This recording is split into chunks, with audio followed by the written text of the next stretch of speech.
Java, especially when working with BlueJ for Icse Class 10, the keyword this plays a crucial role in object-oriented programming, often asked in 2 marks. It refers to the current object of the class, allowing you to clearly distinguish between instance variables and parameters with the same name. For example, in a constructor, if you have a parameter and a class variable both named x, using this x ensures you're referring to the class variable, not the parameter.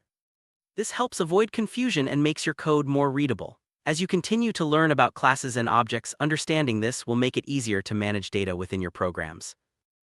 Now let's see how the this keyword is used in the context of nested classes. A nested class is a class defined within another class. In such cases, this can refer to either the inner class object or the outer class object, depending on the context. For example, if you want to access the outer class's members from the inner class, you can use outer class name this.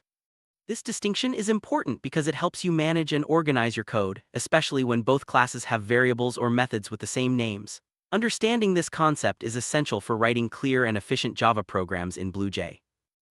Let's look at a practical example to solidify our understanding. Consider the following code: public class example int x, public example int this x equals x. Here, this x equals x means the class variable x is assigned the value of the parameter x. Without this, Java would not know which x you're referring to. This is especially useful in constructors and methods where parameter names often match instance variable name.